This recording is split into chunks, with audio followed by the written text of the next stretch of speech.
This is Twit. Jeff Bezos unveiled Amazon Prime Air on 60 Minutes last night, showing off a research project aiming to deliver products that weigh less than 5 pounds within 10 miles of an Amazon delivery center, 30 minutes from order time.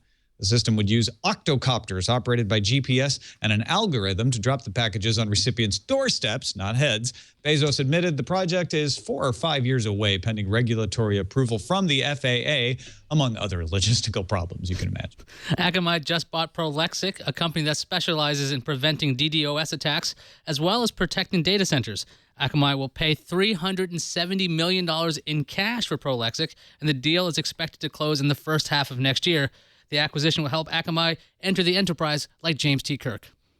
Net Applications released numbers for OS traffic share in November, and Windows 8.1 with 2.64% has nudged ahead of OS 10 10.9 Mavericks at 2.42%. Windows 7 is still the largest OS with 46.64%, followed by Windows XP at 31.22%. Windows 8 without the 0.1 has 6.66% of the traffic, even though Windows 8.1 is a free upgrade. Windows Vista, somebody asks? No? Oh, well, I'll give you the number anyway, 3.57%. And if you're curious about the next version of Windows, Mary Jo Foley at ZDNet says her sources say Microsoft is targeting spring of 2015 with a codename Threshold, and it would update the phone, the Xbox, and the desktop operating system all in one go.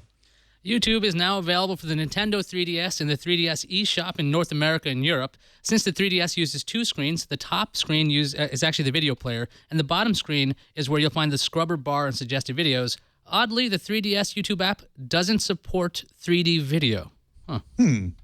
Incompatible, I guess. The latest numbers from Cantor World Panel Comtech show Apple's iPhone 5S and 5C sales increasing, but still lagging behind what the iPhone 5 sold in its first few months. Still, Apple did very well in Japan with 76.1% of sales in October. The iPhone did well in the US too, grabbing 52.8% of sales in October. In Europe, Windows Phone threatens Apple with 10.2% of the 5 major markets compared to Apple's 15.8%. Android dominates Europe at 70.9%. Dell is introducing a 24-inch 4K monitor. It's called the Dell UltraSharp 24, otherwise known as the UP2414Q. The UltraSharp 24 has a resolution of 3840 by 2160 with 185 pixels per inch. So will this diminutive screen have a diminutive price? Probably not, but Dell hasn't made an official announcement on that price. So you're saying there's a chance? No, I'm not. Probably not.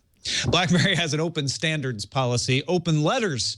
Newish BlackBerry CEO John Chen sent an open letter to its enterprise customers today, following on former CEO Thorsten Hein's open letter a few months ago. Chen's letter says the company is very much alive. The for sale sign has been taken down. And the gist of the letter is that BlackBerry understands that companies aren't going back to being BlackBerry-only shops, and that's okay. BlackBerry Enterprise Server 10 is your future enterprise mobility solution, even for iOS and Android devices, he says. Godspeed, John Chen. John Chen, forever an optimist. Good for him. Remember the Oppo N1, that 5.9-inch Android phone with the swiveling camera on the top?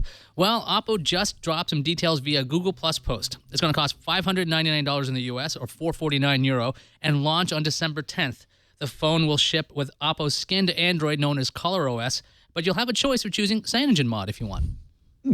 Yahoo has purchased natural language outfit Skyphrase for an undisclosed amount of money. Skyphrase and its 4-person team will become part of Yahoo Labs in New York, where they presumably will bring their natural language processing skills to Yahoo's search and mail products. Amazon Prime Air and flying drones. Psh. The most exciting Amazon news of the day is about state taxes.